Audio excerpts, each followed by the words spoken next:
കാതിലെത്തും പത്രങ്ങൾ media one podcast ആരംഭിക്കുകയാണ്. ഇന്ന് 2025 മാർച്ച് 20 വ്യാഴാഴ്ച. ഇത് PT നാസർ. സുനിത വില്യംസും ബുച്ച് വിൽമോറും ബഹിരാകാശ നിലയത്തിൽ നിന്ന് തിരിച്ചെത്തിയതാണ്. അതിൻ്റെ വിശേഷങ്ങളാണ് എല്ലാ പത്രങ്ങളുടെയും മധുര വിഭവം. ആശാസമരം ഇന്നലെ 2 തവണ ചർച്ച ചെയ്തിട്ടും പരിഹാരമാകാതെ തുടരുന്നതുണ്ട്. ഏതാണ്ട് എല്ലാ പത്രങ്ങളുടെയും ലീഡ് വാർത്ത അതാണ്. വിഴിഞ്ഞത്തേക്ക് റെയിൽ തുരങ്കം നിർമ്മിക്കാൻ മന്ത്രിസഭ തീരുമാനിച്ചതുണ്ട്. അങ്ങനെ വാർത്തകൾ പലതുണ്ട്. കേൾക്കാം. ഇതാ സുനിത. മാധ്യമത്തിൻ്റെ തലക്കെട്ട് അങ്ങനെയാണ്, ഇതാ സുനിത എന്ന്. ചിരിച്ചുവരവ് എന്നാണ് മലയാള മനോരമയുടെ തലക്കെട്ട്. ചിരിച്ചുവരവ്. ആശാതീരത്തിനി പരിശീലനമെന്ന് മാതൃഭൂമി. മാധ്യമത്തിൻ്റെ കോപ്പി വായിക്കാം. സ്പേസ് എക്സ് പേടകത്തിൽ നിന്ന് നേവിയുടെ ബോട്ടിലേക്ക് ഇറങ്ങുമ്പോൾ ആഹ്ലാദം പ്രകടിപ്പിക്കുന്ന സുനിത വില്യംസിൻ്റെ ചിത്രം നൽകിക്കൊണ്ടാണ്. ബുച്ച് വിൽമോറിൻ്റെ ചിത്രം ഇൻസൈറ്റിലുമുണ്ട്. ഫ്ലോറിഡ. അവശേഷിച്ച ആശങ്കകളെയും അതിജീവിച്ച് ഒടുവിൽ ആ താരങ്ങൾ ഭൂമിയിലിറങ്ങി. 284 ദിവസത്തെ ബഹിരാകാശവാസത്തിൻ്റെ അനിശ്ചിതങ്ങൾക്കൊടുവിൽ ഇന്ത്യൻ വംശജ സുനിത വില്യംസും സംഘവും സുരക്ഷിതമായി ഭൂമിയിലെത്തി. ബുധനാഴ്ച ഇന്ത്യൻ സമയം പുലർച്ചെ 3:27 സുനിതയടക്കം 4 യാത്രികരെയും വഹിച്ചുള്ള സ്പേസ് എക്സിൻ്റെ ഡ്രാഗൺ പേടകം ക്രൂ 9 മെക്സിക്കൻ ഉൾക്കടലിൽ പാരച്യൂട്ടിൻ്റെ സഹായത്തോടെ സോഫ്റ്റ് ലാൻഡിംഗ് നടത്തിയത്. തുടർന്നവരെ ബോട്ട് മാർഗം കരയിലെത്തിച്ചതോടെ 9 മാസത്തെ കാത്തിരിപ്പിന് വിരാമം. ശാസ്ത്രലോകം ദ ഗ്രേറ്റ് സ്പേസ് ട്രാപ്പ് എന്ന് വിശേഷിപ്പിച്ച സംഭവത്തിന് ശുഭപര്യവസാനം. ചൊവ്വാഴ്ച ഇന്ത്യൻ സമയം രാവിലെ 10 അന്താരാഷ്ട്ര ബഹിരാകാശ നിലയത്തിൽ നിന്ന് ISS എന്ന് പറയും, international space station, Sunita Williams, Butch Wilmore, Nick Hague, Alexander Gorbunov എന്നീ യാത്രികർ ഭൂമിയിലേക്ക് തിരിച്ചത്. 9.5 മാസമായി ബഹിരാകാശ നിലയത്തിൽ കുടുങ്ങിക്കിടക്കുകയായിരുന്നു സുനിതയുടെയും വിൽമോറിൻ്റെയും മടക്കയാത്ര എന്ന നിലയിലാണ് ക്രൂ 9 മടക്കയാത്ര ലോകമാകെ ശ്രദ്ധിക്കപ്പെട്ടത്. 4 മാസത്തിലധികമായി പരീക്ഷണ നിരീക്ഷണങ്ങളിൽ ഏർപ്പെട്ടിരിക്കുകയായിരുന്നു നിക് ഹേഗും ഗോർബുനോവും. നിലയത്തിൽ നിന്ന് പേടകത്തെ വേർപെടുത്തുന്ന അൺഡോക്കിങ്ങും പേടകത്തിൻ്റെ കവാടം അടക്കുന്ന ഡോക്കിങ്ങും വിജയിച്ചതോടെ തന്നെ യാത്ര പാതി വിജയമായി. പേടകം അന്തരീക്ഷത്തിൽ പ്രവേശിക്കുന്ന സമയത്തെ ക്രമീകരണങ്ങൾ കൂടി, അതായത് ഡി ഓർബിറ്ററൽ ബേണിംഗ് കൃത്യമായി നിർവഹിച്ചാൽ സുരക്ഷിത ലാൻഡിംഗ് ഉറപ്പായിരുന്നു. 418 കിലോമീറ്റർ ഉയരത്തിൽ ഭൂമിയെ പ്രദക്ഷിണം ചെയ്തുകൊണ്ടിരിക്കുന്ന ISSൽ നിന്ന് ഇവിടെ എത്താൻ 17 മണിക്കൂർ വേണം. യാത്രയുടെ ഏറ്റവും അവസാന ഘട്ടത്തിലാണ് ബേൺ പ്രക്രിയ. പ്രതീക്ഷിച്ച പോലെ തന്നെ പുലർച്ചെ 2:30 പേടകം അന്തരീക്ഷത്തിൽ ഈ പ്രക്രിയ ആരംഭിച്ചു. മണിക്കൂറിൽ 27,359 കിലോമീറ്റർ വേഗത്തിൽ വന്ന പേടകത്തെ നിയന്ത്രണ വിധേയമാക്കുകയും തുടർന്ന് പാരച്യൂട്ടിൻ്റെ സഹായത്തോടെ ലാൻഡിംഗ് സജ്ജമാക്കുകയും ചെയ്യുക എന്നതാണ് ബേൺ പ്രക്രിയയുടെ ലക്ഷ്യം. ബേൺ പ്രക്രിയ കൃത്യമായതോടെ പാരച്യൂട്ടുകൾ വിടരുകയും അടുത്ത 40 മിനിറ്റിനുള്ളിൽ പേടകം മെക്സിക്കൻ ഉൾക്കടലിൽ പതിക്കുകയും ചെയ്തു. തൊട്ടുടനെ നേവിയുടെ ബോട്ടിലേക്ക് പേടകം മാറ്റി. ഏതാനും മിനിറ്റുകൾക്ക് ശേഷം നിറച്ചിരിയോടെ കൈവീശി സുനിത പുറത്തിറങ്ങി. തൊട്ടു പിന്നിൽ മറ്റു യാത്രികരും. അടുത്ത ദിവസങ്ങളിൽ യാത്രികർ സമ്പൂർണ്ണ ആരോഗ്യ നിരീക്ഷണത്തിലായിരിക്കും. അതിൻ്റെ കൂടുതൽ വാർത്തകൾ പത്രത്തിൽ ചേർത്തിട്ടുണ്ട്. മാധ്യമത്തിൽ മറ്റു പത്രങ്ങളിലും അതിൻ്റെ കൂടുതൽ വാർത്തകളുണ്ട്. സുനിതയ്ക്കും വിൽമോറിനും ഇനി 45 ദിവസം കരുതൽവാസം എന്നാണ് എല്ലാ പത്രങ്ങളുടെയും വിവരങ്ങൾ. കണ്ണീർ മടക്കം. അത് ആശാസമരത്തെക്കുറിച്ച് മനോരമയുടെ ഇന്നത്തെ ലീഡ് വാർത്തയുടെ തലക്കെട്ടാണ് കണ്ണീർ മടക്കം. ഓരോ സന്തോഷ ദിനവും ചിരികൾ നഷ്ടപ്പെട്ടവരോടൊതുകൂടിയാണ്. വെയിലും മഴയുമേറ്റ് ആഴ്ചകളായി സെക്രട്ടേറിയറ്റ് നടയിൽ സമരം ചെയ്യുന്ന ആശാപ്രവർത്തകർക്ക് ചിരി ഇനിയും അകലെ തന്നെ. കണ്ണീർ മടക്കം.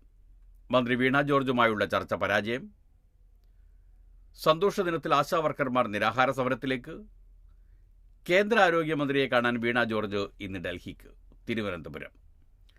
സെക്രട്ടേറിയറ്റിന് മുന്നിൽ രാപ്പകൽ സമരം നടത്തുന്ന ആശാവർക്കർമാരുമായി മന്ത്രി വീണ ജോർജ് നടത്തിയ അനുരഞ്ജന ചർച്ച പരാജയപ്പെട്ടു. ആശാവർക്കർമാരായ MA Bindu, KP Thankamani, R Sheeja എന്നിവർ ഇന്ന് 11-ന് നിരാഹാര സമരം ആരംഭിക്കും. ആശാമാരുടെ ഇൻസെന്റീവ് വർദ്ധിപ്പിക്കുന്നതുൾപ്പെടെയുള്ള കാര്യങ്ങൾ കേന്ദ്രമന്ത്രി JP നഡ്ഡയുമായി ചർച്ച ചെയ്യാൻ മന്ത്രി വീണ ജോർജ് ഇന്ന് ഡൽഹിയിലേക്ക് പോകും. സമരത്തിന്റെ 38-ാം ദിവസമായ ഇന്നലെ രാവിലെ പ്രതിപക്ഷ നേതാവ് VD സതീശൻ മുഖ്യമന്ത്രി പിണറായി വിജയനെ കണ്ട് സംസാരിച്ചതോടെയാണ് അനുരഞ്ജന ചർച്ചകൾക്ക് വഴി തുറന്നത്. ദേശീയ ഹെൽത്ത് മിഷന്റെ state mission director doctor Vinay Goyal വിളിച്ച ചർച്ചയ്ക്ക് വലിയ പ്രതീക്ഷയോടെയാണ് Kerala ASHA health workers association ഭാരവാഹികൾ എത്തിയത്.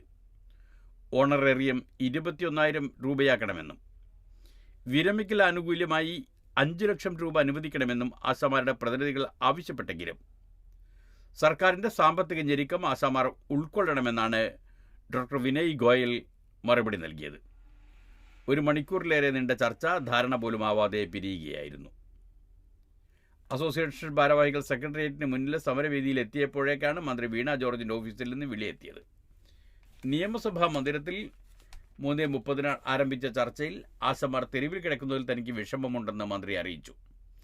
എന്നാൽ ഓണറേറിയം വർധനയെക്കുറിച്ച് മന്ത്രി ഒന്നും പറഞ്ഞില്ല. സർക്കാർ ചെയ്ത കാര്യങ്ങളും മറ്റു പ്രശ്നങ്ങളുമൊക്കെ മന്ത്രി വിശദീകരിച്ചപ്പോൾ സമരത്തിൽ ഉന്നയിച്ചിരിക്കുന്ന ആവശ്യങ്ങളെക്കുറിച്ചുള്ള ചർച്ച തുടരാമെന്ന് ആശമാർ ഓർമ്മിപ്പിച്ചു. സർക്കാരിൻ്റെ സാമ്പത്തിക സ്ഥിതി മോശമാണെന്നായിരുന്നു മന്ത്രിയുടെ പ്രതികരണം. സാമ്പത്തിക നില മെച്ചപ്പെടുത്തുമ്പോൾ ആവശ്യങ്ങൾ പരിഗണിക്കാമെന്നും ഇപ്പോൾ സമരം അവസാനിപ്പിക്കണമെന്നുമാണ് മന്ത്രി ആവശ്യപ്പെട്ടത്. മന്ത്രിക്കൊപ്പമുണ്ടായിരുന്ന ഉദ്യോഗസ്ഥരും ഇതേ കാര്യം പറഞ്ഞതോടെ സമരവുമായി മുന്നോട്ട് പോകാമെന്ന് പ്രഖ്യാപിച്ച് ആശാപ്രവർത്തകർ പുറത്തിറങ്ങി. അതങ്ങനെയാണ്. പ്രീ പ്രൈമറി ഓണറേറിയം വർദ്ധിപ്പിക്കുന്നത് തടയാൻ സർക്കാരിൻ്റെ അപ്പീൽ. അങ്ങനെയൊരു വാർത്തയും ഇന്നുണ്ട്.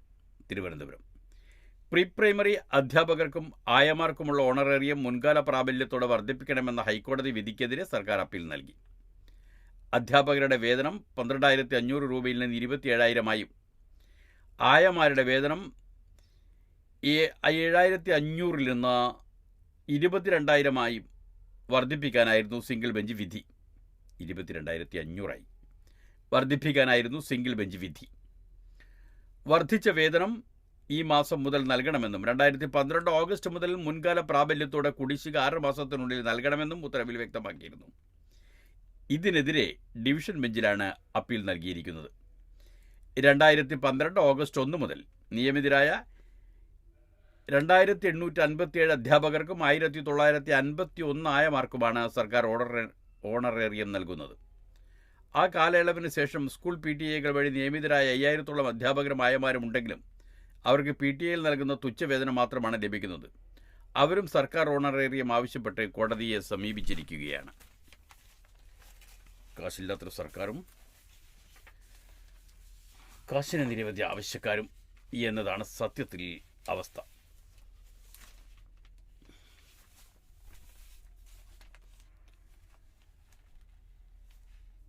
വീണ്ടും ആക്രമണം. ഗസയിൽ 27 മരണം. മാധ്യമം 1-ാം പേജിൽ തന്നെ കൊടുത്തിരിക്കുന്ന അന്താരാഷ്ട്ര വാർത്തയാണത്. ഗസ വാർത്ത. Gaza city.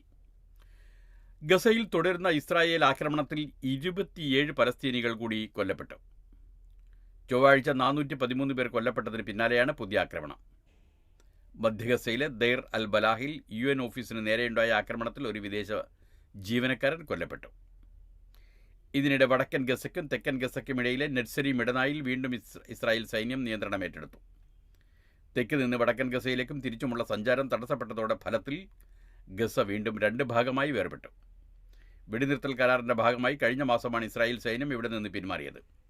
ഇസ്രായേലിന് നേരെ ആക്രമണത്തിന് തയ്യാറെടുത്ത ഹമാസ് സൈനിക കേന്ദ്രങ്ങളാണ് ആക്രമിച്ചതെന്ന് ഇസ്രായേൽ സൈന്യം അവകാശപ്പെട്ടു. കിഴക്കൻ ഗസയിലെ ബൈത്ത് ഹാനൂൻ ഉൾപ്പെടെ വിവിധ പ്രദേശങ്ങളിൽ നിന്ന് ഒഴിഞ്ഞുപോകാൻ 2-ാം ദിവസവും ഇസ്രായേൽ ജനങ്ങൾക്ക് നിർദ്ദേശം നൽകി.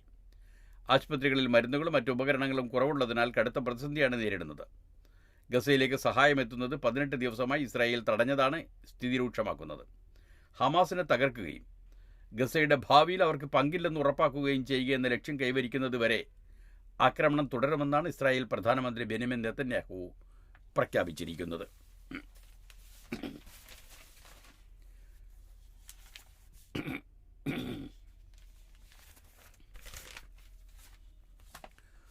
മോദി സ്തുതിയുമായി വീണ്ടും തരൂർ. വിവാദ പരാമർശം സ്വാഗതം ചെയ്ത് BJP, മിണ്ടാതെ കോൺഗ്രസ്.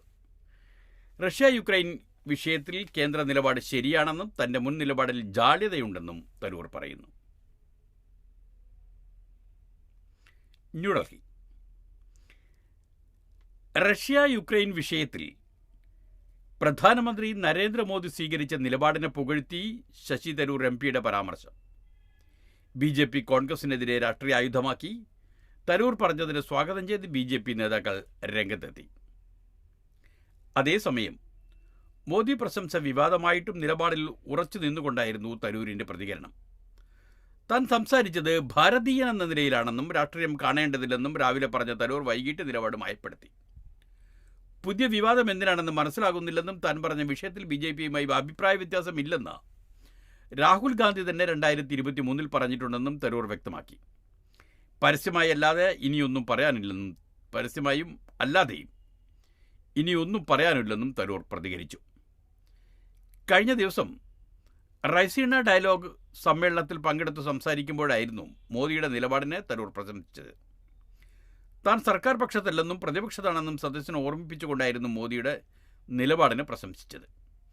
റഷ്യയുടെയും യുക്രൈൻ്റെയും പ്രസിഡന്റുമാരെ 2 ആഴ്ചത്തെ ഇടവേളയിൽ ആലിംഗനം ചെയ്യാൻ സാധിക്കുന്ന ഏക പ്രധാനമന്ത്രി ഇന്ത്യക്ക് മാത്രമേ ഉള്ളൂ എന്നായിരുന്നു തരൂറിൻ്റെ അഭിപ്രായം.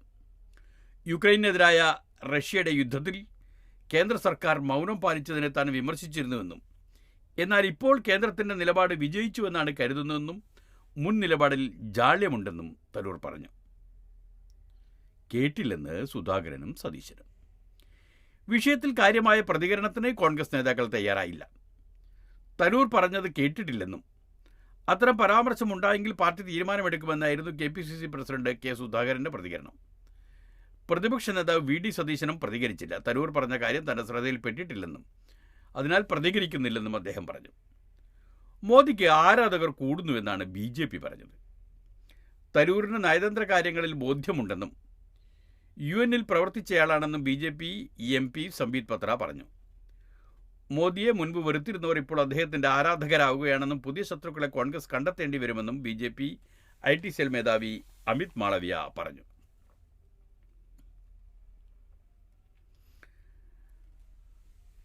കോൺഗ്രസ് പ്രവർത്തക സമിതി അംഗം ശശി തരൂർ പാർട്ടി ലൈൻ വിട്ട് വീണ്ടും മോദിയെ പ്രശംസിച്ചതോടെ ഹൈക്കമാൻഡ് പ്രതിരോധത്തിലായി.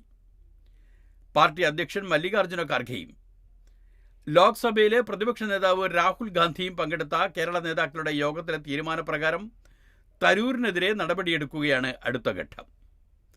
അതിന് നേതൃത്വം തയ്യാറാകുമോ എന്നതിൽ കോൺഗ്രസ് MPമാർ ഉൾപ്പെടെയുള്ളവർക്ക് സംശയമുണ്ട്. എന്നാൽ നടപടി വേണമെന്നതിനോട് പലരും യോജിക്കുന്നു. പാർട്ടിയെ പ്രതിരോധത്തിലാക്കാൻ എതിരാളികൾക്ക് വഴിയൊരുക്കുന്നതിന് പകരം തെരഞ്ഞെടുപ്പിൽ ഒന്നിച്ചു നീങ്ങണമെന്ന സന്ദേശമാണ് ഹൈക്കമാൻഡ് നേരത്തെ തരൂരിന് നൽകിയത്. മോദിയെയും കേരളത്തിലെ LDF സർക്കാരിനെയും തരൂർ പ്രകീർത്തിച്ചത് വിവാദമായ ഘട്ടത്തിലായിരുന്നു. അത് നേരത്തെ തരൂർ ഉയർത്തിയ കലാപം കേരള നേതാക്കളെയാണ് ചൊടിപ്പിച്ചതെങ്കിൽ ഹൈക്കമാൻഡിനെ തന്നെ വെല്ലുവിളിക്കുകയാണ് ഇപ്പോഴത്തെ മോദി പരാമർശമെന്നും വ്യാഖ്യാനമുണ്ട്.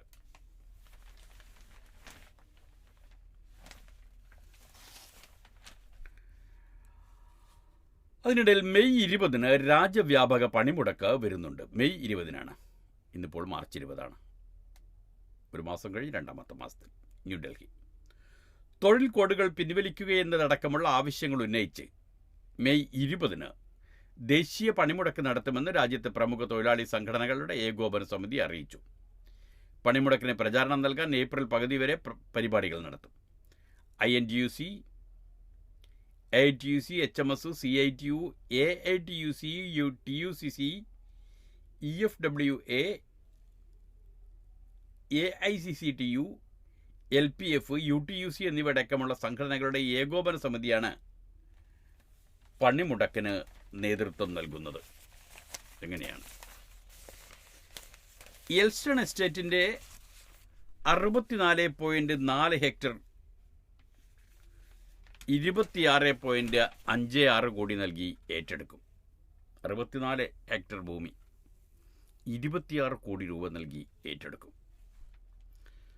തിരുവനന്തപുരം മുണ്ടക്കൈ ചൂരൽമല ഉരുൾപൊട്ടൽ ബാധിതരുടെ പുനരധിവാസത്തിൽ എൽസ്റ്റൺ എസ്റ്റേറ്റിൽ ഏറ്റെടുക്കുന്ന ഭൂമിയുടെ വിസ്തൃതി വർദ്ധിപ്പിച്ചു. 64.40 ഹെക്ടർ ഭൂമി ഏറ്റെടുക്കാൻ മന്ത്രിസഭാ യോഗം തീരുമാനിച്ചു.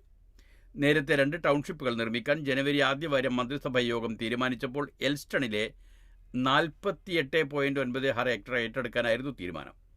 പിന്നീട് നെടുമ്പാല എസ്റ്റേറ്റിലെ ടൗൺഷിപ്പ് ഒഴിവാക്കാൻ തീരുമാനിച്ചു. എൽസ്റ്റണിൽ ഏറ്റെടുക്കുന്ന അത്രയും ഭൂമിക്ക് നഷ്ടപരിഹാരമായി 26.56 കോടി രൂപ മുഖ്യമന്ത്രിയുടെ ദുരിതാശ്വാസ നിധിയിൽ നിന്നും അനുവദിക്കും. ടൗൺഷിപ്പ് നിർമ്മിക്കാൻ വൈത്തിരി താലൂക്കിലെ കൽപ്പറ്റ വില്ലേജ് ബ്ലോക്ക് 19-ൽ റീസർവേ നമ്പർ 88-188, 88-159, 88-62, 88-66, 88-137 എന്നിവയിൽ ഉൾപ്പെട്ട ഭൂമിയാണ് ഏറ്റെടുക്കുക. ഈ മാസം 27-ന് ടൗൺഷിപ്പ് പദ്ധതിക്ക് തറക്കല്ലിടുമെന്നാണ് പ്രഖ്യാപിച്ചിട്ടുള്ളത്. അതേസമയം 50ഓളം പേർ മാത്രമാണ് ടൗൺഷിപ്പിൽ വീട് ആവശ്യപ്പെട്ട് സമ്മതപത്രം നൽകിയിട്ടുള്ളത്. ആകെ വീട് നഷ്ടപ്പെട്ടവരുടെ എണ്ണം 500-ലേറെയാണ്. ടൗൺഷിപ്പ് പദ്ധതികളുടെ നടത്തിപ്പിനായി രൂപീകരിച്ച നിർവഹണ യൂണിറ്റിൽ തസ്തികകളും അനുവദിക്കാൻ തീരുമാനിച്ചു. അക്കൗണ്ട് ഓഫീസർ, സിവിൽ എഞ്ചിനീയർ എന്നീ തസ്തികകൾ സൃഷ്ടിക്കും. ഫിനാൻസ് ആൻഡ് അക്കൗണ്ട്സ് ഓഫീസർ എന്ന തസ്തിക ഫിനാൻസ് ഓഫീസർ എന്ന പുനരുദ്ധാരണ ചെയ്യും. സ്റ്റാഫിൻ്റെ നിയമനം നടത്താൻ വയനാട് ടൗൺഷിപ്പ് പ്രോജക്റ്റ് സ്പെഷ്യൽ ഓഫീസർക്ക് അനുമതി നൽകും. യൂണിറ്റിൻ്റെ തലവനായും ഈ ഓഫീസറെ ചുമതലപ്പെടുത്തും. അങ്ങനെ ആ യൂണിറ്റിൻ്റെ ജോലി ആരംഭിക്കുകയാണ്. ഹജ്ജ് യാത്രാ നിരക്ക് പ്രഖ്യാപിച്ചു. കോഴിക്കോട്ട് നിന്ന് 40,000 രൂപ അധികം നൽകണം.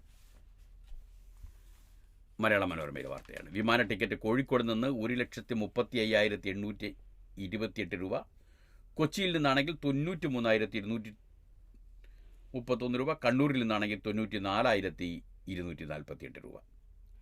കൊണ്ടോട്ടി കരിപ്പൂരിൽ നിന്നുള്ള ഹജ്ജ് തീർത്ഥാടനത്തിന് കൊച്ചി, കണ്ണൂർ വിമാനത്താവളങ്ങളെ അപേക്ഷിച്ച് 40,000 രൂപയിലധികം ചെലവ് വരുമെന്ന ആശങ്കയ്ക്ക് സ്ഥിരീകരണമായി. വിവിധ പുറപ്പെടൽ കേന്ദ്രങ്ങളിൽ നിന്നുള്ള യാത്രാ നിരക്ക് ഇന്നലെ ഹജ്ജ് കമ്മിറ്റി പ്രഖ്യാപിച്ചപ്പോൾ കോഴിക്കോട്ട് നിന്ന് 1,35,828 രൂപയാണ് വിമാന ടിക്കറ്റ് നിരക്ക്. കൊച്ചിയിൽ നിന്നത് 93,231 രൂപയും കണ്ണൂരിൽ നിന്ന് 94,248 രൂപയുമാണ്. ആകെ ചെലവ് ഇപ്രകാരമാണ്. കോഴിക്കോട് 3,70,250, കൊച്ചിയിൽ നിന്ന് 3,26,550, കണ്ണൂരിൽ നിന്ന് 3,29,000. ശരാശരി കണക്കാക്കുമ്പോൾ കോഴിക്കോട്ട് നിന്ന് 42,000 രൂപ കൂടുതലാണ്. 2 വയസ്സിന് താഴെയുള്ള കുട്ടികൾക്ക് കോഴിക്കോട് നിന്ന് 19,250 രൂപ, കൊച്ചിയിൽ നിന്ന് 14,000 രൂപ, കണ്ണൂരിൽ നിന്ന് 16,300 രൂപ. അപേക്ഷയോടൊപ്പം ബലീകരണത്തിനുള്ള കൂപ്പൺ ആവശ്യപ്പെട്ടവർക്ക് 16,000 രൂപ കൂടി അടയ്ക്കണം. ഹജ്ജിന് തിരഞ്ഞെടുക്കപ്പെട്ടവർ നേരത്തെ അടച്ച 2 ഗഡു തുകയായ 2,72,300 രൂപയ്ക്ക് പുറമെയുള്ള ബാക്കി തുക ഏപ്രിൽ 3-നകം അടയ്ക്കണം. അങ്ങനെയാണ് ഹജ്ജിൻ്റെ യാത്രാ നിരക്കുകൾ. അതും പുറത്തു വരുന്നു. ഹരിയാന അതിർത്തിയിൽ സംഘർഷം, കർഷക സമരം ഒഴിപ്പിച്ചു. താങ്ങുവിലക്ക്, നിയമപരിരക്ഷയടക്കം ആവശ്യങ്ങളുമായി കഴിഞ്ഞ ഫെബ്രുവരി മുതൽ ഹരിയാന അതിർത്തിയിൽ സമരം ചെയ്യുന്ന കർഷകരെ പോലീസ് ഒഴിപ്പിച്ചു. കർഷക നേതാവ് ജഗത് സിംഗ് ദല്ലേവാൾ അടക്കം 300ഓളം കർഷകർ കസ്റ്റഡിയിലുണ്ട്. ശംഭു, ഖനോരി അതിർത്തികളിലെ സമരവേദികളിൽ നിന്ന് മുഴുവൻ കർഷകരെയും ഒഴിപ്പിച്ചിട്ടുണ്ട്. ബുധനാഴ്ച വൈകിട്ട് മുതലായിരുന്നു ഒഴിപ്പിക്കൽ. ശംഭുവിൽ കർഷകർ കെട്ടിയ സ്റ്റേജും ടെന്റുകളും ബുൾഡോസർ ഉപയോഗിച്ച് പൊളിച്ചു നീക്കി. ഇന്റർനെറ്റ് നിയന്ത്രണവും ഏർപ്പെടുത്തി. വൻതോതിൽ പോലീസ് സേനയെ വിന്യസിച്ചു. 1 വർഷമായി അടച്ചിട്ടിരിക്കുന്ന 2 അതിർത്തികളും ഗതാഗതത്തിന് തുറന്നുകൊടുക്കുമെന്ന് പോലീസ് അറിയിച്ചു. ബുധനാഴ്ച ചണ്ഡീഗഡിൽ കേന്ദ്രമന്ത്രിമാരുമായുള്ള ചർച്ചയ്ക്ക് ശേഷം മടങ്ങിയപ്പോഴാണ് കർഷക നേതാക്കളെ പോലീസ് വഴിമധ്യേ കസ്റ്റഡിയിലെടുത്തത്. കേന്ദ്രവും കർഷകരും തമ്മിൽ അടുത്ത മാസം മെയ് 4-ന് നിശ്ചയിച്ച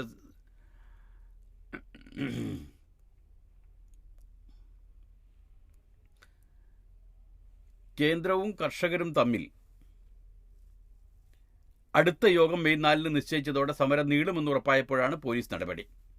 സമരം നയിക്കുന്ന SKM രാഷ്ട്രീയേതര വിഭാഗം നേതാവ് ജഗത് സിംഗ് ദല്ലേവാൾ, കിസാൻ മസ്ദൂർ മോർച്ച നേതാവ് സൻവർ സിംഗ് പന്തേർ അടക്കം കസ്റ്റഡിയിലുണ്ട്. ചർച്ച കഴിഞ്ഞ് മടങ്ങിയ പ്രധാനപ്പെട്ട നേതാക്കളെയെല്ലാം പോലീസ് പിടികൂടിയെന്ന് ശംഭുവിലെ കർഷക നേതാക്കൾ പറഞ്ഞു. കർഷക നേതാക്കൾക്കെതിരായ പോലീസ് നടപടിയെ കോൺഗ്രസും BJPയും വിമർശിച്ചു. വ്യവസായികൾക്കും കോർപ്പറേറ്റുകൾക്കും വേണ്ടി AAP സർക്കാർ പ്രവർത്തിക്കുന്നതെന്ന് കിസാൻ മോർച്ച കുറ്റപ്പെടുത്തി. അതങ്ങനെയാണ്.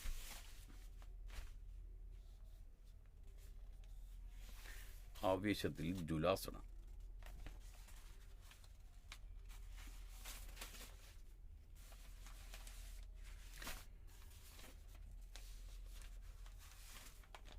ട്രംപിൻ്റെ ട്രാൻസ്ജെൻഡർ വിലക്ക് തടഞ്ഞ ജഡ്ജി. വാഷിംഗ്ടൺ. US-ലെ സായുധ സേനകളിൽ ട്രാൻസ്ജെൻഡറുകളെ വിലക്കി പ്രസിഡന്റ് ഡൊണാൾഡ് ട്രംപ് ഇറക്കിയ എക്സിക്യൂട്ടീവ് ഉത്തരവ് ഫെഡറൽ കോടതി തടഞ്ഞു. ഭരണഘടനാ അവകാശങ്ങളുടെ ലംഘനമാണിതെന്ന് നിരീക്ഷിച്ചാണ് ഡിസ്ട്രിക്ട് ജഡ്ജ് അന്ന റൈസ് ഉത്തരവ് തടഞ്ഞത്. അന്ന റൈസ്.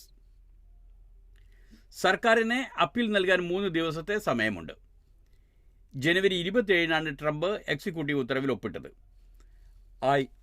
1000-ഓളം ട്രാൻസ്ജെൻഡറുകളാണ് നിലവിൽ സൈന്യത്തിൻ്റെ ഭാഗമായുള്ളത്. USAID പൂട്ടലിന് കോടതി വിലക്ക്. വാഷിംഗ്ടൺ.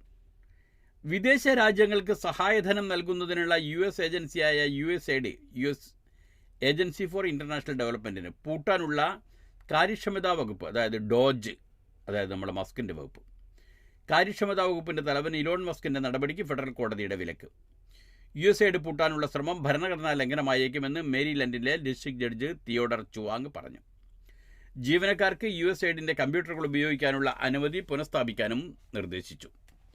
പിരിച്ചുവിടലിനെതിരെ USAIDലെ ജീവനക്കാർ നൽകിയ കേസ് പരിഗണിക്കുകയായിരുന്നു കോടതി. അതേസമയം രാജ്യത്തെ നശിപ്പിക്കുന്ന ജഡ്ജിമാരുണ്ടെന്നും കോടതി ഉത്തരവിനെതിരെ പുനഃപരിശോധന ഹർജി നൽകുമെന്നും US പ്രസിഡന്റ് ഡൊണാൾഡ് ട്രംപ് പറഞ്ഞു. അധികാരത്തിലെത്തിയ ശേഷം വിദേശ രാജ്യങ്ങളിലേക്കുള്ള USAIDൻ്റെ ധനസഹായം 90 ദിവസത്തേക്ക് ട്രംപ് മരവിപ്പിക്കുകയുണ്ടായി. ഇറ്റാലിയൻ തീരത്ത് 6 അഭയാർത്ഥികൾ മുങ്ങിമരിച്ചു. റോം. അഭയാർത്ഥികളുമായി എത്തിയ റബ്ബർ ചങ്ങാടം ഇറ്റലിയിലെ ലംപെഡൂനിയ ദ്വീപിനകത്ത് തകർന്ന് 6 പേർ മരിച്ചു. 40 പേരെ കാണാതായി. 10 പേരെ ഇറ്റാലിയൻ തീരരക്ഷാസേന രക്ഷപ്പെടുത്തി. ഉത്തരാഫ്രിക്കൻ രാജ്യമായ ടുണീഷ്യയിൽ നിന്നുള്ള 56 പേരുമായി തിങ്കളാഴ്ചയാണ് ചങ്ങാടം പുറപ്പെട്ടത്.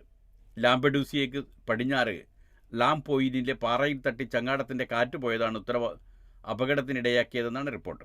ഉത്തരാഫ്രിക്കയ്ക്ക് അടുത്ത് കിടക്കുന്ന യൂറോപ്യൻ ദ്വീപാണ് ലാംപെഡൂയ. തുർക്കി പ്രസിഡന്റിൻ്റെ മുഖ്യ എതിരാളി കസ്റ്റഡിയിൽ. ഇക്രാം ഇമാമോലു. ഇസ്താംബൂൾ. തുർക്കി പ്രസിഡന്റ് രജബ് തയ്യിബ് എർദോഗാന്റെ പ്രധാന രാഷ്ട്രീയ എതിരാളി ഇക്രാം ഇമാമോലുവിനെ ബുധനാഴ്ച കസ്റ്റഡിയിലെടുത്തു. അഴിമതി, ഭീകരസംഘത്തെ സഹായിക്കൽ എന്നീ കുറ്റങ്ങൾ ചുമത്തിയാണ് അദ്ദേഹത്തെ പിടികൂടിയത്. 2028 നടക്കാനിരിക്കുന്ന പ്രസിഡന്റ് തെരഞ്ഞെടുപ്പിൽ പ്രധാന പ്രതിപക്ഷ കക്ഷിയായ റിപ്പബ്ലിക്കൻ പീപ്പിൾസ് പാർട്ടി സ്ഥാനാർത്ഥിയായി ഇമാമോലുവിനെ പ്രഖ്യാപിക്കാനിരിക്കെയാണ് നടപടി. ഇസ്താംബൂൾ മേയറാണ് ഇമാമോലു. തുടർച്ചയായി 2 തവണയാണ് ഒരാൾക്ക് തുർക്കിയിൽ പ്രസിഡന്റായിരിക്കാനാവുക. എർദോഗാൻ ഇനിയും പ്രസിഡന്റായി തുടരണമെങ്കിൽ തെരഞ്ഞെടുപ്പ് നേരത്തെയാക്കുകയോ ഭരണഘടനാ ഭേദഗതി ചെയ്യുകയോ വേണം. അടുത്തിടെ അദ്ദേഹം പ്രതിപക്ഷത്തെ അടിച്ചമർത്തുകയാണെന്ന് പരാതി ഉയർന്നിരുന്നു. എന്നാൽ ആരോപണം സർക്കാർ നിഷേധിച്ചു. കഴിഞ്ഞ വർഷം നടന്ന മുനിസിപ്പൽ തെരഞ്ഞെടുപ്പിൽ ഇമാമോലുവിൻ്റെ CHP ആണ് പ്രധാന നഗരങ്ങളിൽ ജയിച്ചത്. എർദോഗാന്റെ AK പാർട്ടിയുടെ ശക്തി കേന്ദ്രങ്ങളിൽ പോലും തോൽവി നേരിട്ടു. ഇമാമോലുവിൻ്റെ കസ്റ്റഡി അട്ടിമറി ശ്രമമാണെന്ന് CHP നേതാവ് ഉസ്ഗുർ ഉസൈൽ പറഞ്ഞു.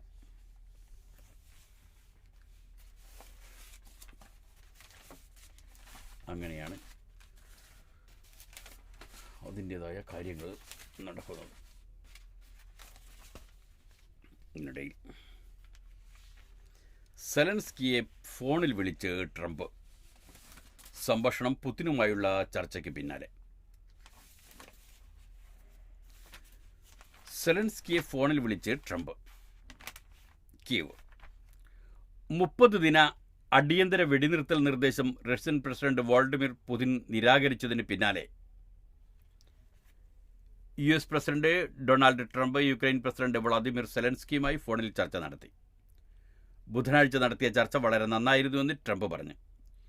US-ഉമായി ധാതുഖനന കരാർ ഒപ്പിടാൻ ഫെബ്രുവരി 28-ന് വൈറ്റ് ഹൗസ് സന്ദർശിച്ച സെലൻസ്കിയെ ട്രംപ് അപമാനിച്ചു വിട്ടിരുന്നു. ചൊവ്വാഴ്ച ട്രംപുമായി നടത്തിയ ചർച്ചയിലാണ് പുതിൻ കരയും കടലും ആകാശവും വഴിയുള്ള ആക്രമണം 30 ദിവസത്തേക്ക് നിർത്തണമെന്ന നിർദ്ദേശം തള്ളിയത്. എന്നാൽ യുക്രൈനിലെ ഊർജ്ജ നിലയങ്ങൾ ആക്രമിക്കുന്നത് 30 ദിവസത്തേക്ക് നിർത്താമെന്ന് പറഞ്ഞു. 90 മിനിറ്റ് നീണ്ട ഈ ചർച്ചയ്ക്ക് പിന്നാലെ റഷ്യ യുക്രൈനിൽ ഡ്രോൺ ആക്രമണം നടത്തി. ആക്രമണത്തിൽ ഒരാൾ കൊല്ലപ്പെട്ടു, 2 ആശുപത്രികൾക്ക് കേടുപറ്റി. ഡിനിപ്രോവ്സ്കിയൻ യുക്രൈൻ റെയിൽവേയുടെ ഇന്ധന കേന്ദ്രങ്ങൾക്ക് നേരെയാണ് ആക്രമണമുണ്ടായത്. അതേസമയം റഷ്യയുടെ തെക്കുള്ള എണ്ണ ഡിപ്പോയിൽ യുക്രൈൻ ആക്രമണം നടത്തിയെന്ന് പ്രതിരോധ മന്ത്രാലയം പറഞ്ഞു. ഇതിനിടെ യുടെ മധ്യസ്ഥതയിൽ റഷ്യയും ഉക്രൈനും തടവുകാരെ പരസ്പരം കൈമാറി. 175 യുക്രൈൻ തടവുകാരെയും റഷ്യയും 175 റഷ്യൻ തടവുകാരെ യുക്രൈനും വിട്ടുകൊടുത്തു. കൊല്ലപ്പെട്ട സൈനികരുടെ മൃതദേഹാവശിഷ്ടങ്ങളും കൈമാറിയിട്ടുണ്ട്. 2022 ഫെബ്രുവരി 24 യുദ്ധം തുടങ്ങിയതിനു ശേഷം യുടെ അധ്യക്ഷതയിൽ ഇരു രാജ്യവും ഇടയ്ക്കിടെ യുദ്ധത്തടവുകാരെ ഇരുവരും ഇടയ്ക്കിടെ കൈമാറാറുണ്ട്. അതിനിടയിൽ ട്രംപിനെ പുടിൻ വരച്ച വരയിൽ നിർത്തി എന്നാണ് മലയാള മനോരമ പറയുന്നത്. ആർ പ്രസന്നൻ, വിദേശകാര്യ വിദഗ്ധനായ നയതന്ത്ര വിദഗ്ധനും യുദ്ധ റിപ്പോർട്ടറുമെല്ലാമായ ആർ പ്രസന്നൻ എഴുതുന്നു, ട്രംപിനെ വരച്ച വരയിൽ നിർത്തി പുടിൻ്റെ ഫോണിനായി ട്രംപ് കാത്തിരുന്നത് 1 മണിക്കൂർ. US ആവശ്യങ്ങൾ പൂർണ്ണമായി അംഗീകരിക്കാതെ റഷ്യ. ന്യൂഡൽഹി, അമേരിക്കൻ പ്രസിഡന്റിനെ കൊണ്ട് 1 മണിക്കൂർ കാത്തിരിപ്പിക്കുക. അതിനുശേഷം അദ്ദേഹത്തിൻ്റെ ആവശ്യങ്ങൾ പൂർണ്ണമായി സ്വീകരിക്കാതെ ചിലത് മാത്രം പരിഗണിക്കാൻ തയ്യാറാവുക. ഒപ്പം തൻ്റെ ആവശ്യങ്ങൾ ശക്തമായി മുന്നോട്ട് വെച്ച് അവ അംഗീകരിക്കാതെ യുദ്ധം അവസാനിപ്പിക്കില്ലെന്ന് വ്യക്തമാക്കുക. പിരിയുന്നതിന് മുൻപ് അജണ്ടയിലില്ലാത്ത വിഷയങ്ങളായ മധ്യപൂർവ്വദേശത്തെ പ്രശ്നങ്ങളും മറ്റും എടുത്തിടുക. ഒടുവിൽ അന്തരീക്ഷം സുഖകരമാക്കാൻ എന്ന വണ്ണം റഷ്യയും അമേരിക്കയും തമ്മിൽ ഐസ് ഹോക്കി കളിക്കുന്നതിനെക്കുറിച്ച് സംസാരിക്കുക. ആധുനിക ആഗോള രാഷ്ട്രീയത്തിലെ വില്ലനായി അമേരിക്കയും സഖ്യകക്ഷികളും വിശേഷിപ്പിച്ചിരുന്ന റഷ്യൻ പ്രസിഡന്റ് വ്ളാദിമിർ പുടിൻ ഒരുപക്ഷെ കാത്തിരുന്ന ദിവസമായിരിക്കാം ചൊവ്വാഴ്ച. 3 കൊല്ലമായി റഷ്യ അനുഭവിച്ച രാഷ്ട്രീയ വാണിജ്യ തൊട്ടുകൂടായ്മയ്ക്ക് പ്രതികാരം ചെയ്ത ദിവസം. അതുതന്നെ അപ്രതീക്ഷിത തീരുമാനങ്ങളും പ്രഖ്യാപനങ്ങളും നടത്തി ലോകരാഷ്ട്രീയത്തെ ഇളക്കി മറിച്ചുകൊണ്ടിരിക്കുന്ന ഡൊണാൾഡ് ട്രംപ് നയിക്കുന്ന അമേരിക്കയോട്. നേരത്തെ സമയം നിശ്ചയിച്ചിരുന്നെങ്കിലും ആ സമയത്ത് റഷ്യയിലെ ബിസിനസ്സുകാരുമായി കൂടിക്കാഴ്ച നടത്തുകയായിരുന്നു പുടിൻ. അതിനാൽ 1 മണിക്കൂറോളം താമസിച്ചാണ് കോൾ അറ്റൻഡ് ചെയ്യാൻ എത്തിയത് തന്നെ. ട്രംപ് വിളിക്കുമ്പോൾ എന്തു ചർച്ച ചെയ്യണമെന്ന് വ്യക്തമായ ധാരണയോടെയാണ് പുടിൻ അതിന് മുതിർന്നതെന്ന് ഇന്ത്യയിലെ റഷ്യൻ എംബസി ഉദ്യോഗസ്ഥർ പറഞ്ഞു. ചർച്ചയ്ക്ക് തയ്യാറാണോ എന്ന് അമേരിക്കയിൽ നിന്ന് അന്വേഷണം വന്നപ്പോൾ മാർച്ച് 18 എന്ന ദിവസം തിരഞ്ഞെടുത്തത് തന്നെ റഷ്യയാണ്. 11 കൊല്ലം മുൻപ് യുക്രൈൻ്റെ പക്കൽ നിന്ന് ക്രൈമിയ പിടിച്ചെടുത്തതിൻ്റെ വാർഷിക ദിനമാണ്. റഷ്യയിലും ലോകത്തെങ്ങുമുള്ള റഷ്യൻ നയതന്ത്ര കാര്യാലയത്തിലും ക്രൈമിയ നവോത്ഥാന ദിനം ആഘോഷിക്കുന്നതിനിടെയായിരുന്നു ട്രംപിൻ്റെ ഫോൺ കോൾ. നിലവിൽ നടക്കുന്ന യുദ്ധത്തിൽ ഭൂമി പിടിച്ചെടുക്കണമെന്ന ഉദ്ദേശമേ ഞങ്ങൾക്കില്ല, റഷ്യൻ എംബസിയുടെ deputy chief of mission Roman Babushkin ഡൽഹിയിൽ നടത്തിയ ചടങ്ങിൽ പറഞ്ഞു. എന്നാൽ റഷ്യയുടെ സുരക്ഷയെ ബാധിക്കുന്ന കാര്യങ്ങൾ ഞങ്ങൾക്ക് അനുവദിക്കാനാവില്ല. പാശ്ചാത്യ സൈനിക സഖ്യമായ നാറ്റോയിൽ അംഗമാകാനുള്ള യുക്രൈൻ്റെ നീക്കമാണ് റഷ്യയെ പ്രകോപിപ്പിച്ചതെന്ന് അദ്ദേഹം വ്യക്തമാക്കി. 30 ദിവസത്തേക്ക് വെടിനിർത്തണമെന്നാണ് ട്രംപിൻ്റെ ആവശ്യം പുടിൻ തള്ളി. പകരം 30 ദിവസത്തേക്കുള്ള പരസ്പര ഊർജ്ജ വിതരണ സ്ഥാപനങ്ങളും ശൃംഖലകളും ആക്രമിക്കില്ലെന്ന് ഉറപ്പ് നൽകാനേ റഷ്യ തയ്യാറാവുള്ളൂ. ഈ കാലയളവിൽ പാശ്ചാത്യ രാജ്യങ്ങൾ യുക്രൈന് നൽകുന്ന ആയുധങ്ങളും രഹസ്യ വിവരങ്ങളും നൽകരുതെന്ന നിബന്ധന വെക്കുകയും ചെയ്തു. ചുരുക്കത്തിൽ കാതലായ ആവശ്യങ്ങൾ അംഗീകരിക്കാതെ റഷ്യ യുദ്ധം അവസാനിപ്പിക്കില്ലെന്ന് വ്യക്തമാക്കിയിട്ടുണ്ട്. അതോടെ പന്ത് വീണ്ടും ട്രംപിൻ്റെ കോർട്ടിൽ. പുടിൻ്റെ ആവശ്യങ്ങൾ യുക്രൈനെയും യൂറോപ്യൻ രാജ്യത്തെയും ബോധ്യപ്പെടുത്തേണ്ട ചുമതല കൂടി ട്രംപിൻ്റെ തോളിലായി. ആകാശത്തു മാത്രമല്ല ആഴത്തിലും ലക്ഷ്മി, ബഹിരാകാശത്തെ നിലയത്തിലുമല്ല കടലിലും ഇൻസ്റ്റലേഷനുമായി ലക്ഷ്മി. അങ്ങനെയൊരു വാർത്ത. തിരുവനന്തപുരത്ത് ജനിച്ച കലാകാരിയുടെ ഇൻസ്റ്റലേഷൻ സമുദ്രത്തിൽ 7 കിലോമീറ്റർ ആഴത്തിൽ ലോകത്തെ ആദ്യത്തെ ഏറ്റവും ആഴത്തിലുള്ള കലാസൃഷ്ടി എന്ന ബഹുമതി തിരുവനന്തപുരത്ത് ജനിച്ച ലക്ഷ്മി മോഹൻ ബാബുവിന് സ്വന്തം. സിംഗപ്പൂരിൽ താമസിക്കുന്ന ലക്ഷ്മിയുടെ കലാസൃഷ്ടി ഇടം പിടിച്ചിരിക്കുന്നത് പസഫിക് സമുദ്രത്തിൽ ജപ്പാൻ തീരത്തിന് സമീപമുള്ള മരിയാന ട്രഞ്ചിനടുത്താണ്. 7000 മീറ്റർ ആഴത്തിൽ സ്റ്റെയിൻലെസ് സ്റ്റീലിൽ 3D പ്രിൻ്റ് ചെയ്തെടുത്ത ക്യൂബുകൾ ചേർത്ത് വെച്ചാണ് ഒരുക്കിയത്. സിംഗപ്പൂരിൻ്റെ 60ാം സ്വാതന്ത്ര്യ ദിനാഘോഷത്തിൻ്റെ ഭാഗമായാണ് ഇത് അനാവരണം ചെയ്തത്. പ്രകൃതി ദുരന്തത്തിനിരയായ മനുഷ്യർക്കുള്ള ആദരമായി സൃഷ്ടിയെന്ന് ലക്ഷ്മി പറഞ്ഞു. ജപ്പാനും പങ്കാളികളായി. ലക്ഷ്മിയുടെ കലാസൃഷ്ടി 2022 രാജ്യാന്തര ബഹിരാകാശ നിലയത്തിലേക്കും അയച്ചിരുന്നു. അങ്ങനെ ലക്ഷ്മി കടലിലും ആകാശത്തുമെത്തിയെന്നാണ് മലയാള മനോരമ പറയുന്നത്. ഇതോടുകൂടി ഇന്നത്തെ വാർത്തകൾ അവസാനിക്കുന്നു. നന്ദി, നമസ്കാരം.